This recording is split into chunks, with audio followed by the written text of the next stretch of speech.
Would you like me to take my mic and video off? Yes. Sorry. Would you like me to take my mic and video off? Yes. Sorry.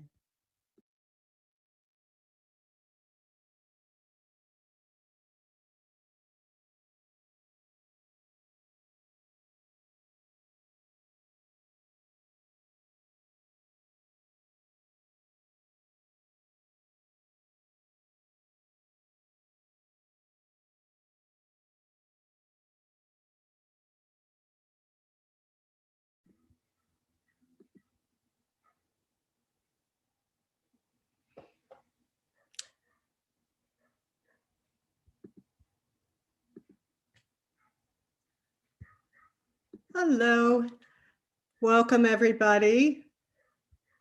Thank you so much for joining us.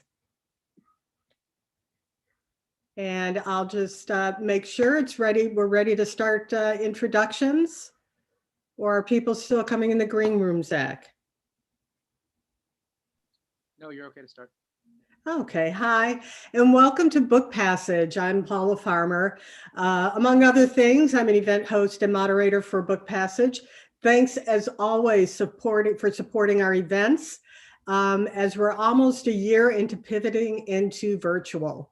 And definitely, this is a good time to remind you, if you haven't already, please do take just a couple of seconds to subscribe to our YouTube channel.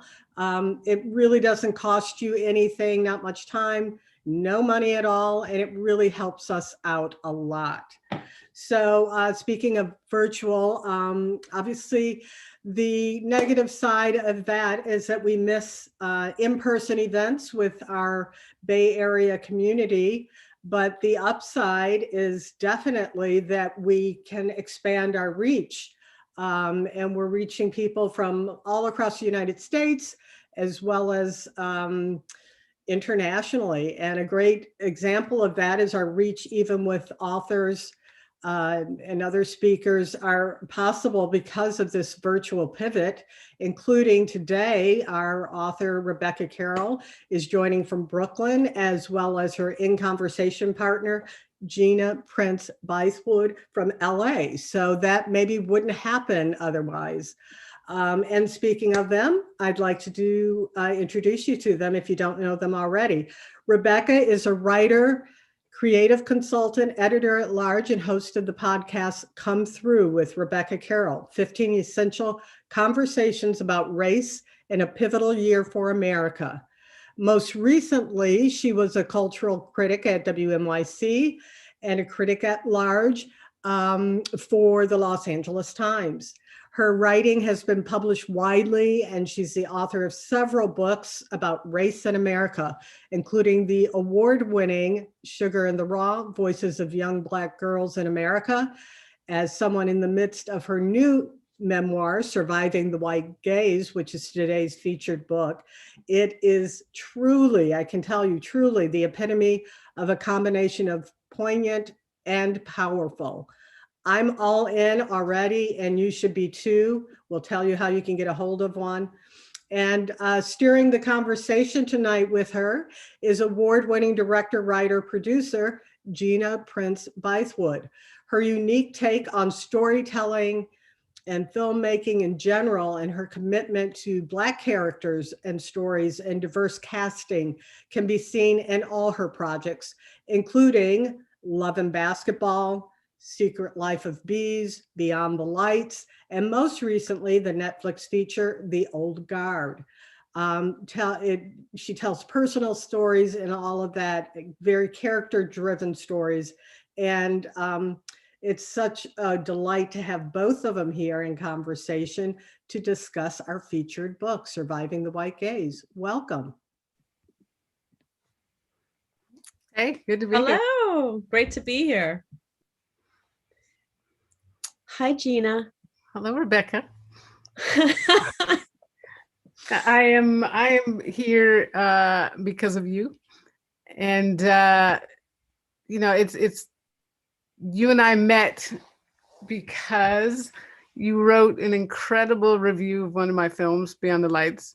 And I remember literally I read it and I literally thought to myself, I need to know this woman. Like it was it was an incredibly dope review, but also like you got me, through my work. You understood so much of me, and that blew me away. But that's what's so beautiful about what we do, about being writers, is being able to put so much of ourselves into our work. And this is a perfect example, this memoir of yours, which I'm so excited to talk to you about. But I think it'd be great if we start off with you just reading a little bit to really set the stage and the tone and share with the audience this dope thing that you put into the world. Yes, I would love to, but I also want to say, and just thank you for being here. And just when you said that about reading the review, it brought me back entirely to seeing the film the first time. And I just recently watched it again. And I texted you about that scene at the beginning, and it gives me goosebumps a little bit that we have had this connection and that we have come to this place where I am now putting this story out in the world that I'm so honored and humbled for you to relate to on some level and to see. And so I'm just going to read a little bit from the first chapter. I'm going to put chocolate chips in mine, I chirped, scrambling to gather up a handful of small dark pebbles to mix into my mud pie. The mucky mound was fast losing its shape inside the long, narrow tire grooves of our dirt driveway, still wet from rain the day before. The sky was a faint azure blue, and the sweet, powdery fragrance of milkweed wafted in the distance. And some sprinkles, I said, adding a few strands of freshly tugged grass from the lawn nearby, cool in my hand on a warm summer morning. Leah, my best friend, barely looked up, so intently absorbed in the creation of her own mud pie, rounding it with her fingers to perfection. Even at 4 years old, she was detail-oriented and meticulous, a budding artist who took her work very seriously, while I, at 4, had more of a collagist approach to things. The more elements and textures and ingredients, the better. When Leah was finished with her pie, she found a thin twig to outline a pattern on the top. Not as simple as the plain lattice, like the apple pie crust Mom made, but tiny squares and triangles and circles interconnected, similar to a design in the pages of one of the thick art books lying around our house, and hers too. Warner, the New Hampshire town where we lived, had a population of approximately 1,400 when we moved there in 1969, and I became its sole Black resident. We rented our farmhouse from longtime Warner residents who owned a lot of land and property in town.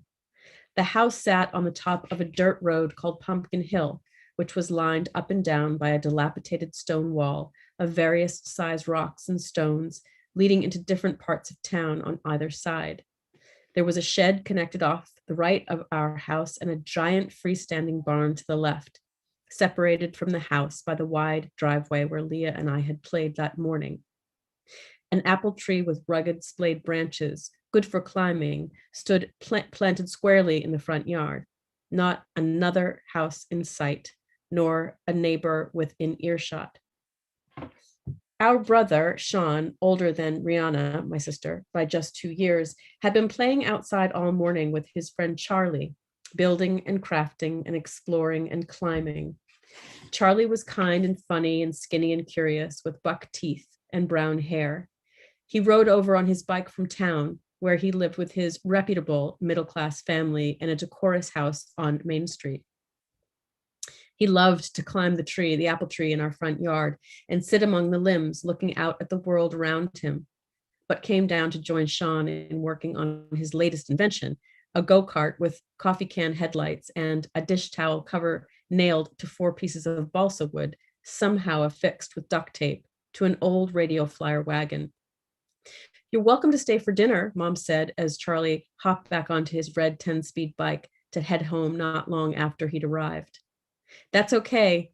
I'll be back," he said with a wide grin, still high from his time in the apple tree. The Carrolls, he sang over his shoulder as his bike wheels turned over the dirt and pointed him down the hill toward town, where kids are king. At dinner time, Dad and Mom carried the dining room table out the back door into the yard just outside the house. The table's 4 heavy wooden legs dug into the grass as Mom and Dad pushed them down farther into the pliant soil to keep the surface steady. With the vegetable garden at our backs and the rusty but still functioning swing set off to the far side of the yard, we sat in mismatched chairs, much less steady than the table, a family of 5, together at the crowning moment of most summer days during our years on Pumpkin Hill, gloriously ravenous after a long day of play. Quiet, but for our laughter and conversation, the field stretched behind us in a slow incline and up where it crested to form a steep hill, spread over with tall wheat stalks and patches of wild strawberries and wildflowers, a bouquet of which Mom had picked this morning and placed in a vase at the center of the dinner table. Dad, at the head of the table, held up his glass of ale to make a toast, his arm pale and fleshy in a worn white cotton t-shirt, thick auburn hair past his ears and parted to one side, like a composer from the German Romantic era. I cupped my glass of milk with 2 hands. Rihanna and Sean held their glasses with one. Mom's skin shone warm in the last slivers of sunlight as she raised her glass too, and we all clinked, and some of my milk spilled, and our chairs wobbled in the grass, and we laughed. Look how lucky we all are, Dad said, his eyes ablaze with satisfaction. He looked at the garden, its tall stalks of corn to one end, neatly lined rows of tomato plants and green beans, thick, sprawling zucchini and summer squash vines, and then out toward the broad fields beyond. Lorette, can you believe this? Dad said, as if he couldn't believe it himself, that he'd really pulled it off and created a life that looked exactly the way he wanted it to look. Mom smiled, her face darling and spare, soft and unweathered. I know, Dave, she said. It's beautiful, just beautiful. It was beautiful, and we were lucky. But beauty is subjective, and luck doesn't care about the choices other people make. Wow, that's beautiful. I'm so glad you picked that passage. Did we lose Gina? We lost Gina temporarily, so I'm coming in until we get her back. Okay. You're stuck with me. I know. I'm sorry. No, it's okay. It's just that I looked up and I was suddenly like, wait, where's Gina? Where's Gina? I was so ensconced in my reading. And you should be. That was a beautiful passage. Thank you. Thanks. I know we don't want to get too caught up in the weeds as far as your writing process, but I always find it fascinating when writers or performers or creatives that don't normally get into a memoir go there. And I'm curious, how was that for you? I mean, what was the motivation to go back and kind of relive this and present your story? I mean, it's a unique genre that's not easy. I think one of the misconceptions about memoir writing is that you are reliving your experience. I did not approach it that way at all. In fact, I felt like if it felt like I was reliving it, then I wasn't ready to write it, right? And so it was very much for me about having these experiences live somewhere else outside of my body, right? Especially the painful stuff, especially the traumatic stuff. But mostly, you know, I have been an avid journaler for my entire life. So, you know, reliving is reading my journal. Writing a memoir is excavating those experiences and those memories and giving them an arc and giving them a place to live. Yeah, for sure. And I just got a note from Zach, who everybody knows is our producer behind the scenes. And he did say he needs to be able to, through you, to connect with Gina. So. Okay. How does that work? How does that work, Zach? Sorry, audience, you're kind of seeing the strings. If you want to send in the chat just her number, I can try giving her a call. Oh, okay. You don't need to put it on the Let me screen, but look. Yeah, if you just want to send it to me in the chat here. Sure. Oh, audience members, you're being so patient. This is the fun of live events. And virtual events, right? Absolutely. Okay.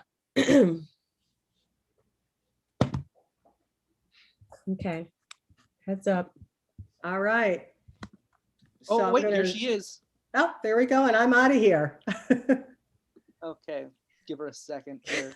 Did you hear any of that?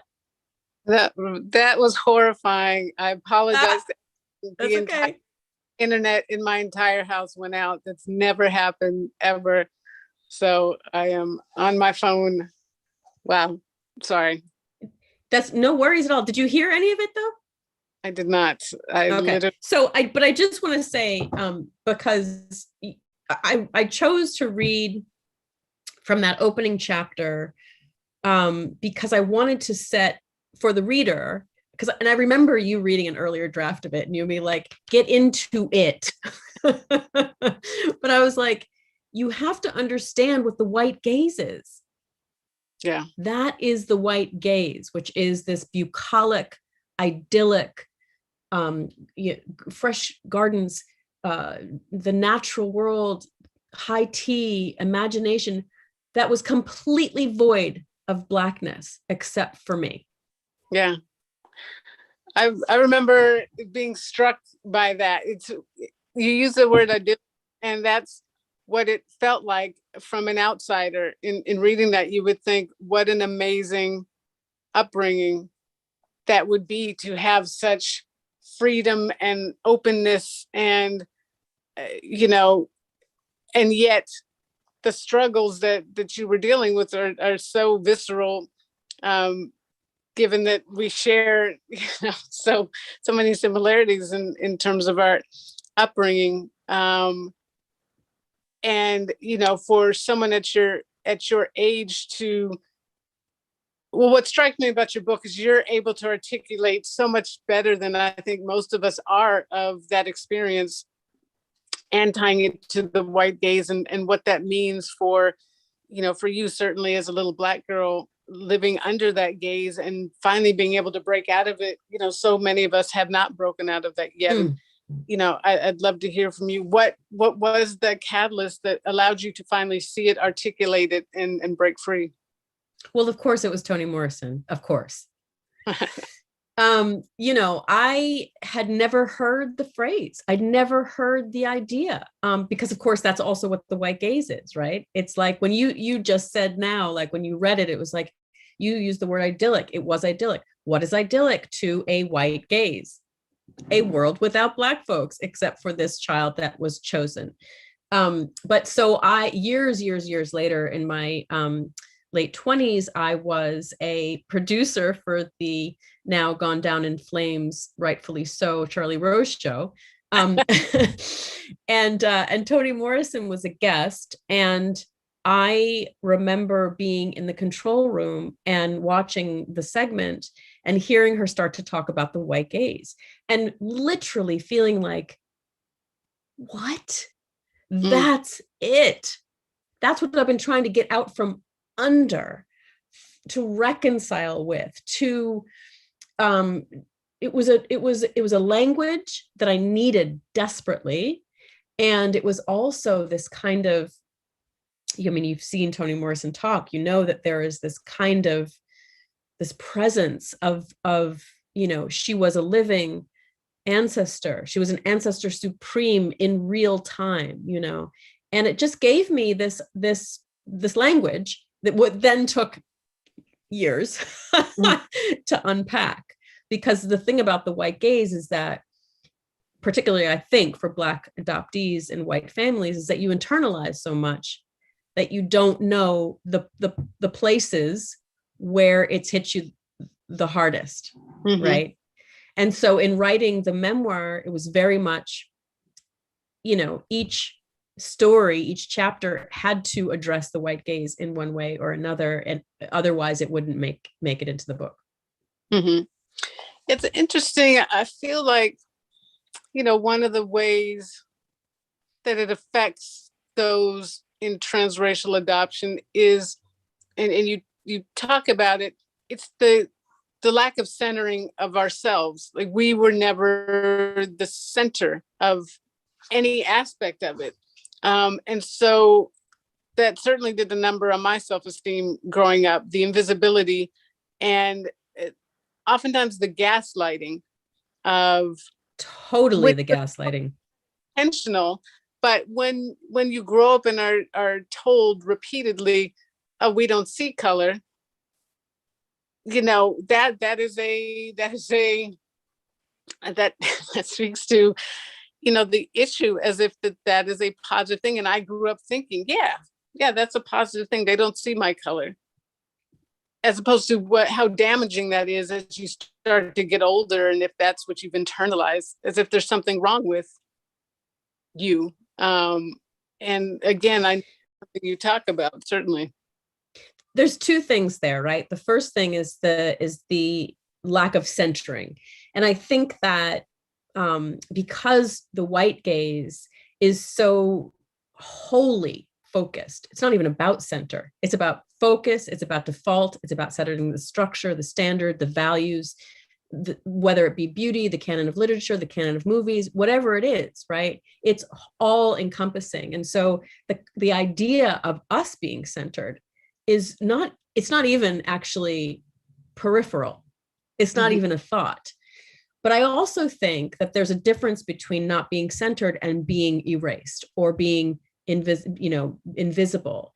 And I really think it's important for folks to understand that this idea of post-racial, of colorblind, in your industry, colorblind casting, or racelessness, or whatever the case may be, the message there is, I will only value you if I strip you of something that is integral to your identity.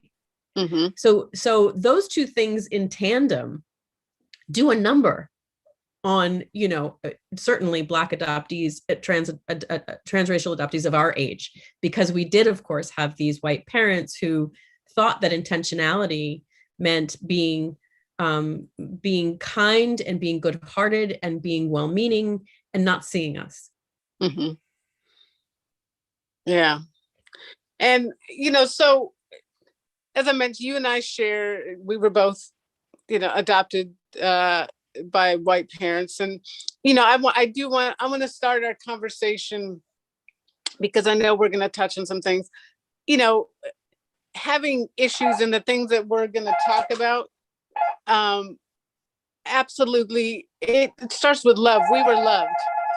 Yes. That yes. is, a beautiful thing. And I was supported by my parents. And I have to say, one of the things that my mother said that I've never forgotten, actually both of them did, because I think with most adoptees early on, I used to ask all the time, why was I given up? Why was I given up? What was wrong with me? And they used to tell me that you weren't given up, you were chosen. And I started to internalize that. So again, anything that we talk about tonight, it does start with, we had parents that loved us, that, adopted us for all the right reasons, and gave us life, gave us, a home. And I think, I do think, though, Gina, like, all the right reasons is something that can be unpacked. But to preface that by saying, yes, love, we were loved, and love is lovely, right? But the right reasons are what? In my case, it was, two hippie artists, right, who believed in zero population growth, which was a thing in the 60s and 70s, where, you produced two biological children, then you didn't have any more, not to overpopulate. And they were interested in adopting, but they were interested in adopting in a sort of curatorial sense, right, as artists, which was, wouldn't it be lovely if we could have a sort of beautiful, exotic looking child? I mean, that was the real thing, and I know that, and I say that because now, in these conversations, in these really fraught conversations I have with my mom, when she says, we just wanted another child, and I say, this is the child you got.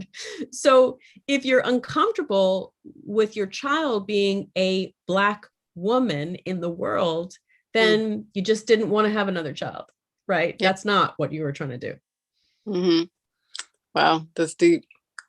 I think in my case, it's interesting because it was through conversations, but also an article that I found of my adoption, which, my mother talked about how they'd read an article that Black children were not getting adopted, and they were thinking about adopting, and literally to them it was like, well, why not?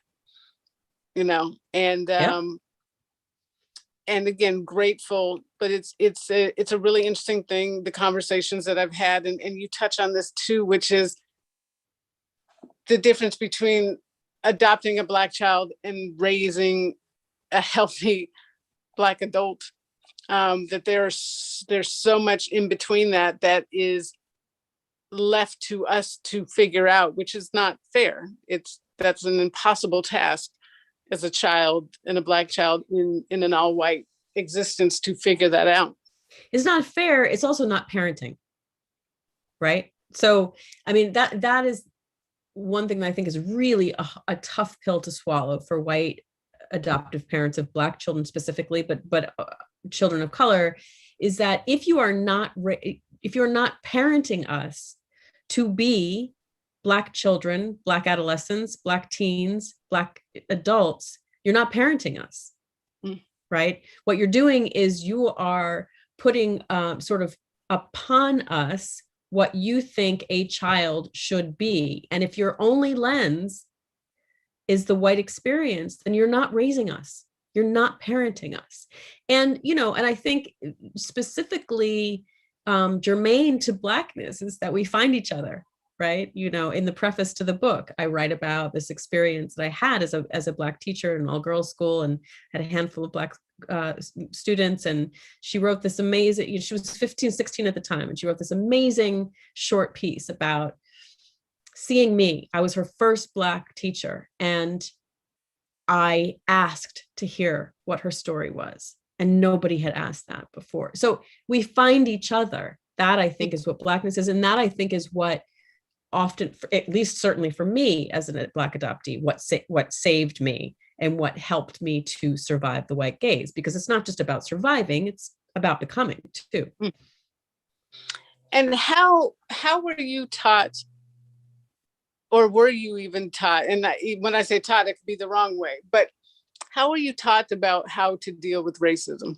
Nope, not at all. No. Mm. So much so, like, and again, going back to the sort of opening chapter of this bucolic childhood, this idyllic childhood, when we moved, that was the first 6 years of my life. When we moved to another house, my brother and sister, who were 4 and 6 years older, just sort of went about their business with that foundation.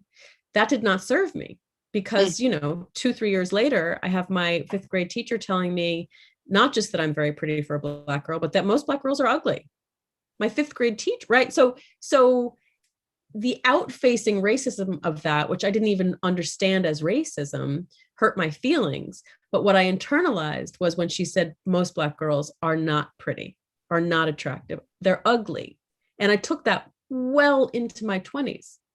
And so I didn't have, it didn't even occur to me to talk with my parents about it, because it was never a talking point. I didn't even know that it was racism. Yeah, it's even though, it is just staggering. It is staggering that a teacher would say that to a child. I mean, it happened twice, Gina, in 5th grade and in high school. My US history teacher. So yeah. Yeah, I mean, in high school, I had a coach. My coach said that I was not like other Black girls. That was a compliment. Yeah, of course.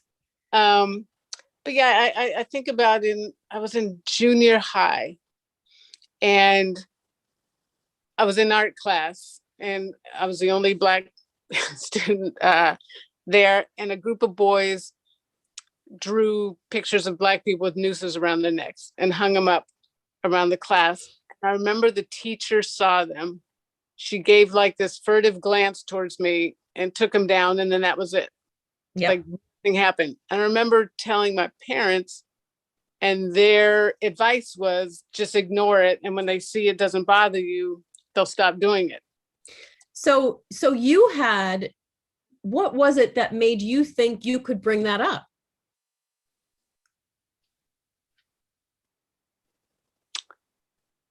I feel like it was so egregious, like that I felt like, oh, I need to tell my parents that this happened. Right. Because I need help because the teacher didn't do anything. Yeah. I mean, that speaks so wholly though, also to our instinctive responses to racism, even when we don't have language for it. And so one of the things that I tell, my young Black women mentees is that trust your instinct when it comes to racism, but also have the language to contextualize it. Mm-hmm. And I mean, I didn't have that until past college.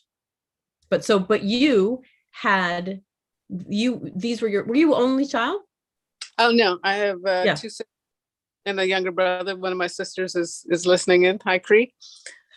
Bio or no? No,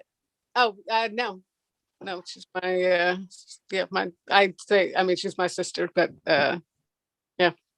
But you were the only adoptee? No, me and my younger brother were both adopted. Okay. Not. Okay. Yeah. And did you talk with them? No, it wasn't. The things that I talked to my sister about was, my sister who's on here is blonde hair, blue eyes. And so whenever we would go somewhere, people could never figure it out. And so that was kind of like a family joke, but no, it's like once I got that advice from my parents, which, was not good advice, but in their minds, it made perfect sense. It was like teasing. It was like bullying, and how you handle that as opposed to something so much darker and deeper, but to at that age be taught to ignore it as opposed to confront it and stand up for yourself. Right. Was damaging, certainly. And not being able to really figure that out till I got out of the house and into college and, the autobiography of Malcolm X, and suddenly your whole world view, gets blown. Explodes, absolutely explodes. Yeah, I mean, I remember, and I write about this in the book, discovering Zora Neale Hurston and just being like, damn it, I needed you. Where have you been? And Toni Cade Bambara and Audre Lorde and Nella Larson and obviously Toni Morrison. I mean, that was, as soon as I discovered her, it was like, what? Yeah.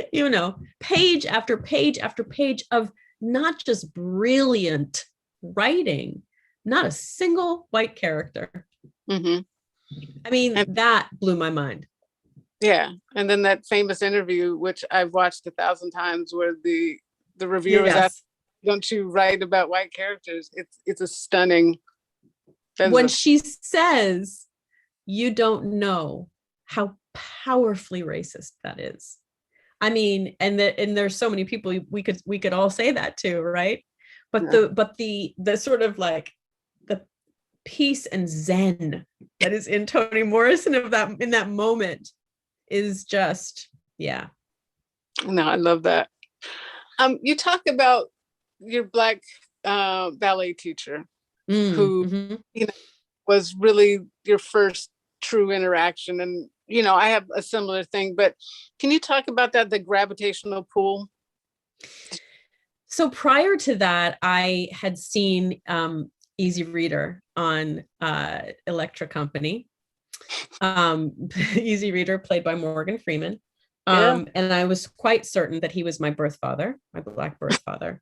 I had this visceral pull to him. I thought we were talking to each other. I only knew because my parents talked, they sort of focused the lineage and my story on my white birth mother because she was a high school student of my dad's.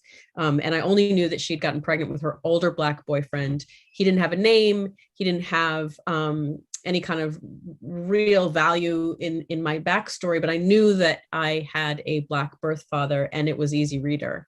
But I remember feeling this strange, almost frightening pull on a visceral level, before I even knew what it meant to have a visceral response. But when I met my dance teacher, or saw her from afar rather, it was sort of like, it was like a Carroll Walker cutout, it was like this profile of elegance and darkness and a crown.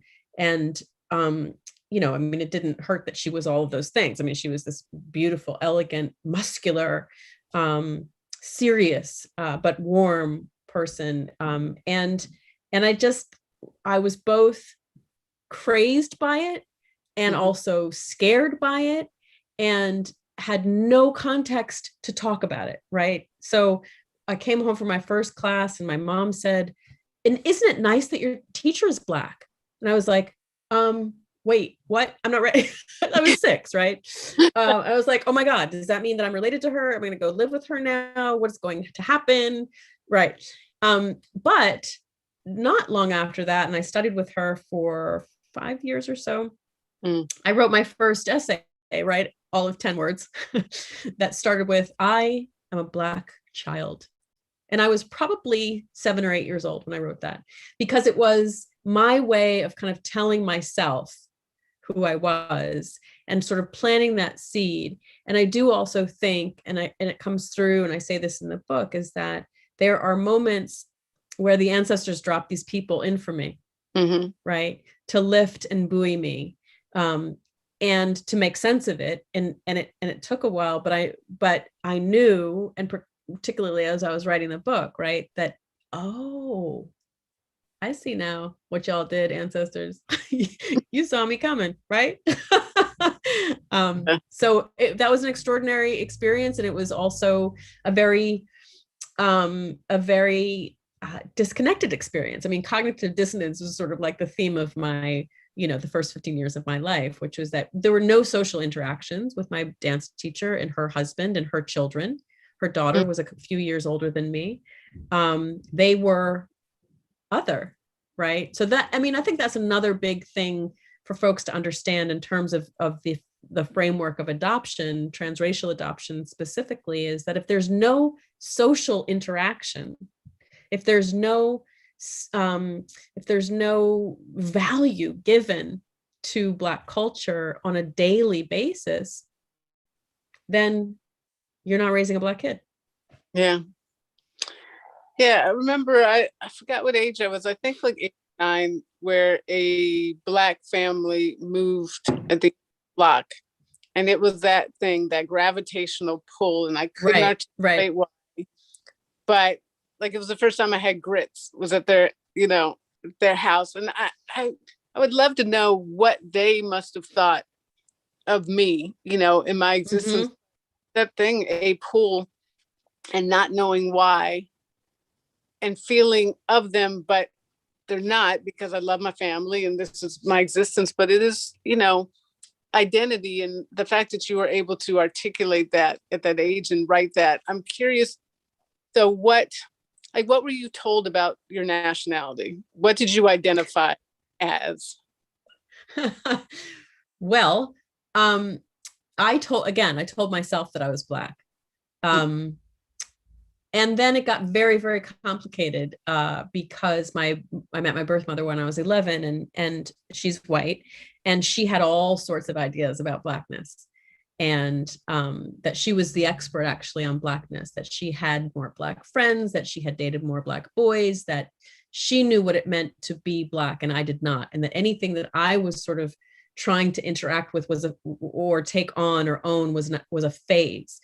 And so that was an added complexity, in that all I wanted was this woman's love, right? All I wanted was her acceptance. And so who was I at 11, 12, 13, 14 to question what she knew about Blackness?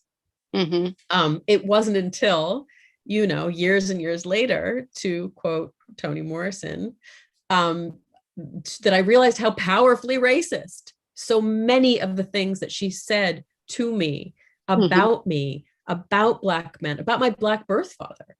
And so I guess I would say I would do like the biracial thing, a little bit, but it never really stuck for me. And in the last certainly 20 years, I would say I've pretty much divested from whiteness. And that I consider myself fully Black, and now sort of raising a Black and mixed child. We very much encourage him to identify as Black, and because there's so much pride and dignity and grace in our legacy as a people. But yeah, it took a while. That's a fascinating phrase, divest from whiteness.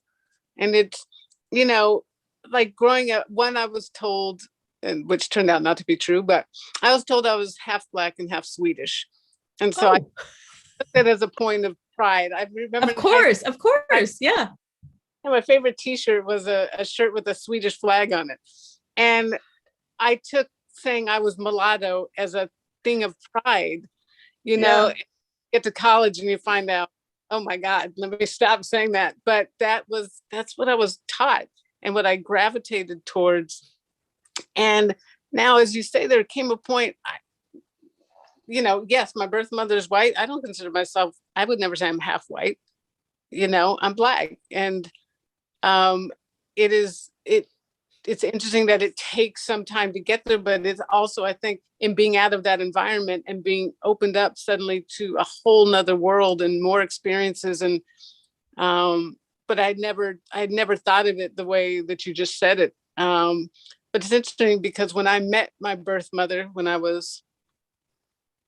think I was 26, and we met at a restaurant, and she asked me what I considered myself. And I said, I'm Black. And she said, no, you're not. You're half white. Like it was the fact that we have that same exact experience is crazy to me. I mean, I write this in the book, right? Where we were in a restaurant. She said to me, I heard you call yourself Black. I said, yes, because I am. And she said, well, no, you're not. You came out of my body, so you're half white. Like the audacity. Yeah, the audacity of that, the caucasity, yes. But it's just mind-blowing. Yeah, and an immediate defensive thing. Yeah. We had literally met, so yeah, it's the parallels, again, as we've often talked about, are kind of stunning. And you start to think, is this indicative of the whole nature of transracial adoption, or is it, was it just us? But you have to think the so many things are similar to. I think that those two examples that we have shared are representative, and also with our white adoptive parents. But and I've said this before, is that the transracial adoption it replicates a foundational relationship, right? And certainly I am not comparing a transracial adoption to slavery, but what I am saying is that there is this relationship whereupon white people are calling the shots, setting the tone, setting the tenor, deciding what's valuable and what's not valuable for Black folks who don't really have a voice, Black kids in our case. And so what I think is really important to take away from this is that we have to interrogate that relationship. If people often ask me, I'm sure they ask you as well, do you think that, transracial adoption doesn't work, or blah, blah, blah. That's not really the question. The question is, are you prepared as white parents of Black children to undo the teaching of white-centered history? Are you prepared to undo the way in which you have seen the world? Are you prepared to evolve at this late stage in your life? Because it is an evolution, right? It is an evolution. And the idea of divesting from whiteness for me is that I can't go back, right? I can't go back from how I have evolved and feel quite good about. But what that means is that there will be casualties. Yeah. There will be casualties because a lot of white folks don't want to evolve. Yeah. Yeah, that question, I mean, it is such a constant debate about transracial adoption. And as you said, the question isn't asked in the right way, because of course anybody would want a child who has no life, no family. Of course you would want them placed in a loving home. But there has to be an acknowledgement, as you said, it is not we are the world. You have to be willing to do the work and really teach yourself, because it's not, we joke about it. Of course, my hairstyles back then were crazy because, but hair is a big deal, but there's so many levels to it, as we've touched on in some of our shared experiences of not seeing yourself reflected anywhere, not even in your own home. I mean, that is a really big deal. And to just understand, do the work, get some Black friends. But don't start acquiring them. Don't start acquiring them as adults, right? Like, I mean, that's the other thing. You have to interrogate the fact of, okay, I'm white parents. I want to adopt a Black child, but I don't have any Black friends. Why is that? Think about that before you think, oh, it's a great idea to adopt a Black kid, right? Like, that's the other thing. I've talked to, a handful, although I tend to avoid talking to transracial adoption conventions, but I have talked to a handful. And I had one white woman say to me, well, I keep trying to be friends with Black people and they just don't want to. And I just thought, because you're trying to acquire them, right? Yeah. There's no real, there's nothing evolutionary or natural about that. And that's something that you have to question, right? Spend some time thinking about that. And probably, I mean, this is a hard thing to say, but it probably is. If you have no Black folks in your life, in your orbit, then why are you adopting a Black child? That's what exactly. Why would that make sense to you? And then, as in my book, why would that then make sense to you to raise that child in an entirely white environment?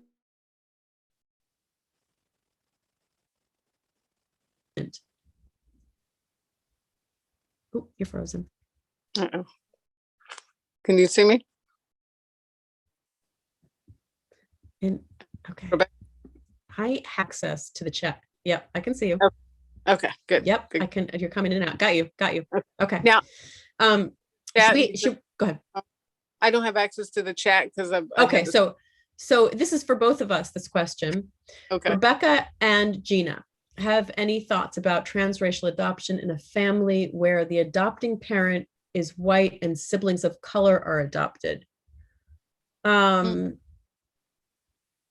I think that's really hard because it puts a lot of pressure on the siblings and the kids.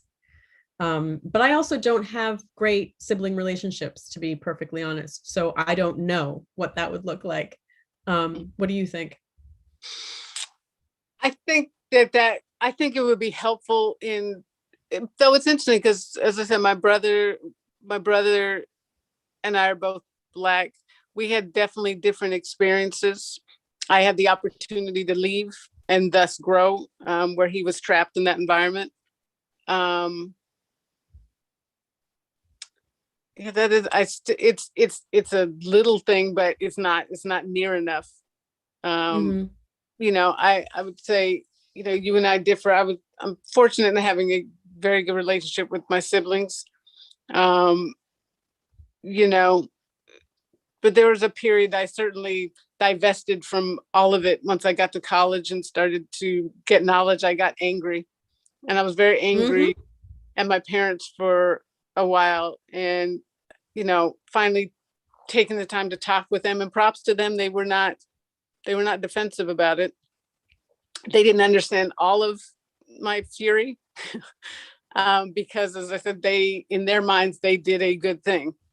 But and I just think that I think that happens to all of us at a certain point. Like, why didn't you just do the minimum, to expand your and thus my environment so that I didn't feel so invisible and alone? Did they ever give you an answer that was satisfying? Yes, they said they didn't realize. That's satisfying to you. It was because it was an acknowledgement. What it told me is if they knew, they would have done things differently. Like if it was today and they knew everything that I told them, that they would have done it differently, as opposed to, well, we did the best we could, and so just be happy that we gave you a home. Like that wasn't the response. It was, I'm sorry, and we didn't know. So you are clearly more forgiving than I am, which is, and I say that because, and I've made, very clear outline in not just the book, but in other essays where, my parents were artists and intellectuals and college educated and read the New York Times every Sunday and, watched Masterpiece Theater and all these kind of these markers, right, of being aware. And yet it didn't occur to them to be curious about Blackness. I don't accept that. I don't accept that. And I don't think I think it's a disservice to them if I accepted that. And I think it's a disservice to any white parent to say, it's okay, you didn't know. How could you not know? The entire nation is founded on the nucleus of Black and white power differential. So that's part of it is tied to when I got over my anger. A big part of it was meeting my birth mother. And oh my God, if she had raised me, I would have been a totally different person, and that would have been a really not healthy environment. So you think about, like, I was not even able to think about that, like what it would have been, because I had people say that to me, well, just feel lucky that she didn't raise you. But it just seems so surreal. Like, how could you even imagine not being in the situation that you were raised in? I wonder if it's different because you met yours at 11, where I didn't 26. Yeah. I was definitely too young. Yeah. And I, for obviously people are watching, are going to read the book, but can you just touch a little bit on the circumstances in meeting her? Just touch a little bit. I know. Sure. Right. Yes. The short story is my adoptive father was a high school art teacher, a young high school art teacher, and had two students, a brother and a sister, who had moved to New Hampshire from Boston. And the sister got pregnant with her boyfriend back in Boston, who was Black and older, and she didn't have a plan. And my parents had wanted to adopt, as we had touched on earlier tonight. And so they made an arrangement, which she changed her mind after I was born and kept me for about a month. And then she changed her mind again. And then she didn't sign the adoption papers. It wasn't legal until I was about 3. But the idea was that it was sort of open, quasi-open. And so the brother in that duo would sort of come to visit yearly under the guise of being friends with my parents. I knew who he was, but he was this sort of bombastic, really intense, intellectually like in your face person. And I never felt like I could talk with him about it. And then one time he brought his ridiculously lovely, approachable girlfriend, and I downloaded on her, and she went back and told my birth mother that she had met her daughter and that I was very eager to know about her. And so my birth mother wrote a letter to my parents and said, is perhaps now the right time? My parents gave me the power to make that decision, which was a bad idea. I, of course, was yes, yes, I would love to. And so we met. I was 11 and she was 27. And we started this really intensely just wild and cultish relationship that turned toxic pretty quickly. But again, what I wanted was her approval and her love, and I would jump through whatever hoop she held up. Yeah, so that's the sort of short version. Wow. It's the thing. I mean, of course, as you grow up, you wonder and you fantasize. You have these fantasies of who your parents are. They're, when you find out the truth, it's always, it's like a little death, that they weren't these super special people. But for you at a time, she was. She was super special. She was beautiful. She was charismatic. She was feminist. She was confident. She was funny. And so, yeah, she was all those things. And she knew that that's what I wanted her to be. And I think, just to say, in her position as a 27-year-old, of course, she's going to say, this girl adores me. I'm going to step into that. And she did. She stepped in hard. Yeah. Now, you say at one point that you were never the love interest. Which is, Yeah. Again, the thing I love so much about your writing, and then I guess, your writing is like you are able to articulate so many things that I've struggled with, but haven't been able to put it into words in the way that you say certain things. And that was such a big thing growing up, to never be that one. And it is a tough thing. I think it also very much was the instigating, the prom incident that happened with my friend, who had been my friend since middle school. And we decided to go to the prom together, and his father forbid him from taking me.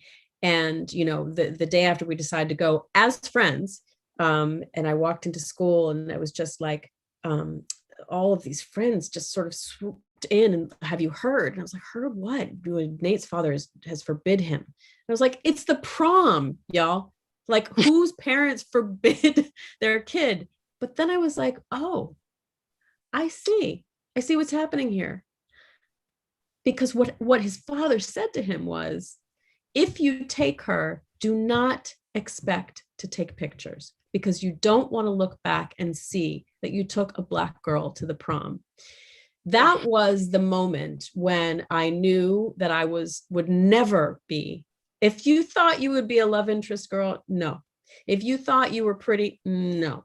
If you thought that your friends saw you as anything other than this kind of aberrant, also accepted special friend, you're wrong. Have we lost you? Oh, there you go. It was a moment. And that was wrapped up. All of that was wrapped up in standards of beauty and what I would be and what I wouldn't be, and the way in which I was handled as a Black girl in high school and beyond.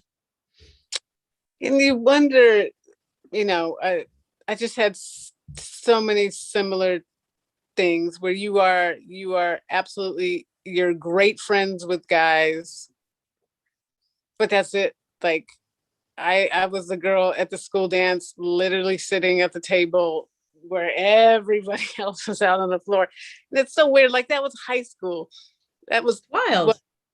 So many years ago. I'm successful. I have a great family. Why that is seared indelibly in my mind, that feeling of sitting at the table by myself. That's the white gaze, Gina.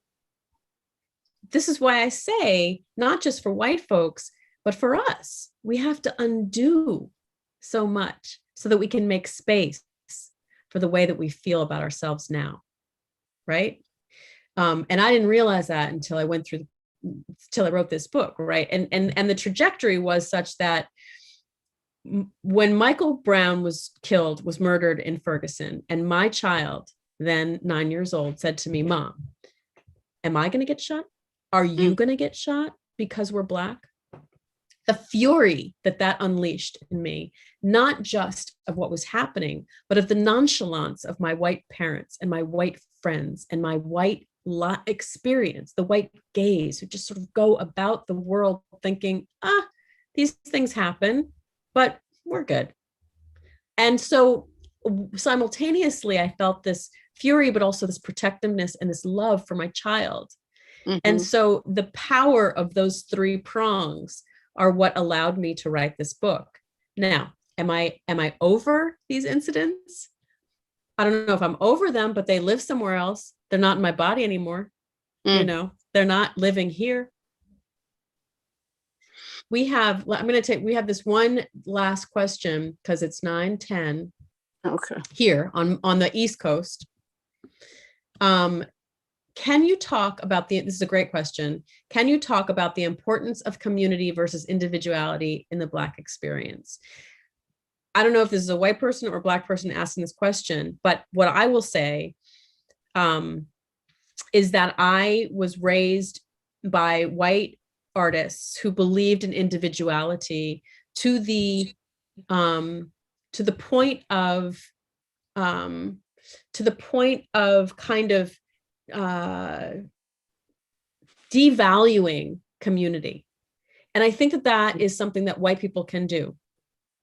Whereas Black folks who find each other and grow each other in community value our individuality within our community. Yeah. Do you have, yeah. No, dude, I can't compete with you. And questions like that. I mean, again, which is why, one, that I love that you wrote this book and, memoir. You corrected me before. Yeah, again, just the way that you're able to articulate so many things that so many of us either struggled with or are trying to figure out. Like it's a beautiful thing. And, you know, grateful to you for your work, not only with the memoir, but the stuff that you've been doing.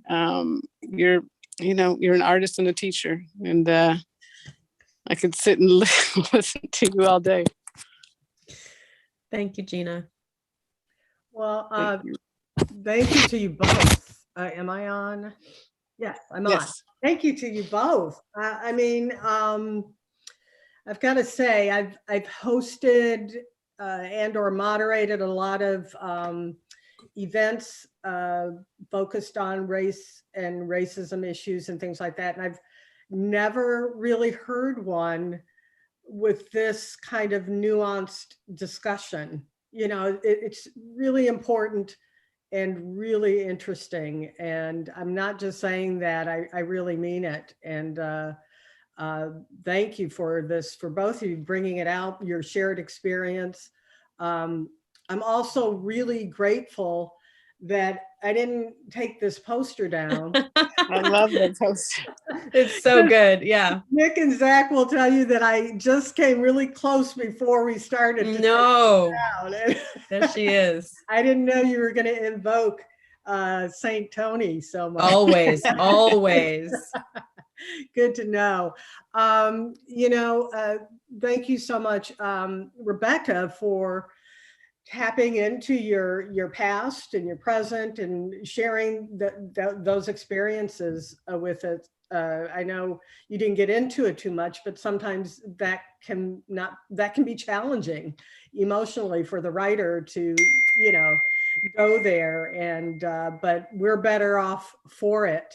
And obviously, Gina, you leading this discussion is just perfect. Thank you.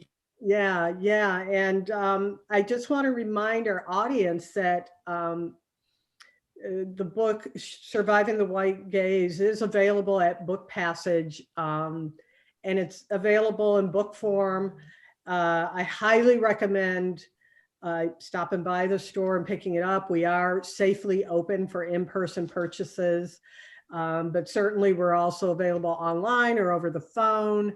I myself am listening to it thanks to Libro FM, which supports independent bookstores. And Rebecca does the audio, which is very special and wonderful. So thank you, audience, for coming and joining us tonight for the East Coasters. And please do not forget, if you haven't already, to subscribe to the Book Passage YouTube channel. It really helps us a lot if you do that, take that extra step. And once again, thanks to you both. Have a great, great evening. Thank you. You too. Thank you. Thank you.